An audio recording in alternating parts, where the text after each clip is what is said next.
Hey everybody, Doug Reynolds here, your Sacramento Area Realtor, and this is going to be part of my Sacramento Real Estate Explained series where I just talk about terms and everything that helps out buyers and sellers to get some more knowledge about the real estate process. So in this video, we're going to be talking about a pest inspection or a pest report and what the heck that is. In Sacramento, there's no straightforward thing as to whether a seller always does it or if it's the buyer that takes care of it or whatever. For me personally, on my listings, I have my sellers do a pest inspection before we come on the market. It provides the seller with so much information as to where their house stands in terms of things that they maybe weren't aware of. And it's not a very expensive report. It's $100. Pest inspection comes out.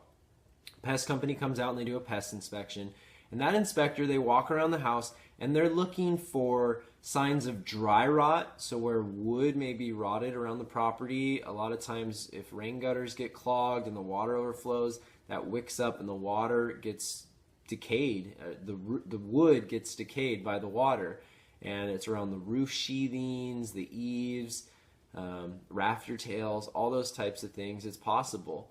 So they're going around the house, they've got a little stick, they're kind of poking softly to see if the wood's soft or not or anything, and they're looking for signs of moisture damage and stuff like that. They go around inside the house, they're going to run all of the sinks, the toilets, the faucets, the showers and everything, and they're going to see any signs of leaks underneath the sink or anything like that, and they're going to look, if it's a two-story house, see if there's any signs of any moisture from up above or anything like that. And then if the house is on a raised foundation, they're going to get under the house, they're going to crawl under there, see if they see any signs of termite activity. There are termites definitely in the Sacramento area, so they're going to be looking for that. Well, also around the outside of the house and underneath the house, they're going to be looking for termites as well, or possibly underneath a bathroom or a kitchen where there's been a leak and maybe the wood's been rotted or decayed over there as well. So what they do is they're looking for things that is a current dry rot or a current infestation of termites or wood-boring beetles or something. If they find that, that's what's called a Section 1 item. Section 1 items are kind of the more major, more important types of things on a pest inspection report. So those would be broken into Section 1 items. Then they might find some stuff that would be Section 2 items. And those things would be along the lines of maybe a faucet in the bathroom just started to leak underneath, and since it just started, the wood is still fine, it's not decayed or rotted or anything, but if you don't fix that leak, it's going to lead to a decayed wood in the cabinet space underneath or something. So that would be a Section 2 item saying, hey, this leak needs to be fixed, otherwise it's going to lead to a Section 1 item.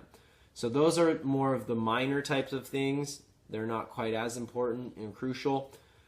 What I try and do with my sellers is we get a pest inspection. Typically, if the house is in good condition, it's fairly minimal, not a whole lot of stuff.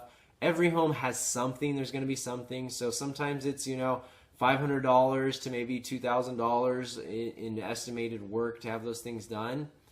And if the seller does that stuff ahead of time, they're going to be able to market their house to all types of buyers because of the financing restrictions and guidelines. So conventional financing, they're pretty lenient, doesn't really have too big of an issue with some dry rot here or there and stuff like that. But FHA financing, pretty strict when the appraiser comes out. If they see any peeling paint or dry rot or anything like that, there's quite a high probability they're going to call that out to be fixed or repaired. And then VA financing, they require absolutely Section 1 and Section 2 have to be cleared. They have to have a clear pest report in order to even do the financing for VA. So for you buyers out there that have that, you've got to be working with a real estate agent representing you that's intelligent enough to be able to look around a property or negotiate for you well enough to be able to take care of those things so you don't have any issues with a pest inspection report if you've got FHA or VA financing.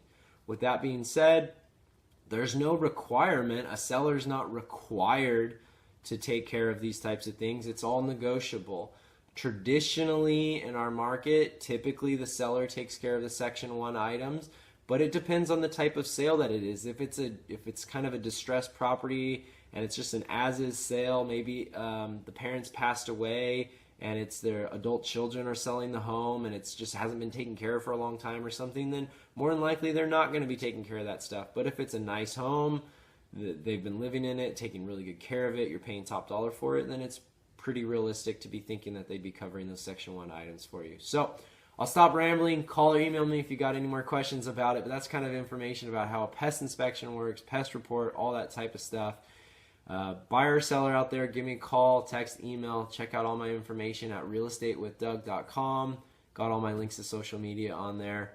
Hope you're having a great one, and clear skies.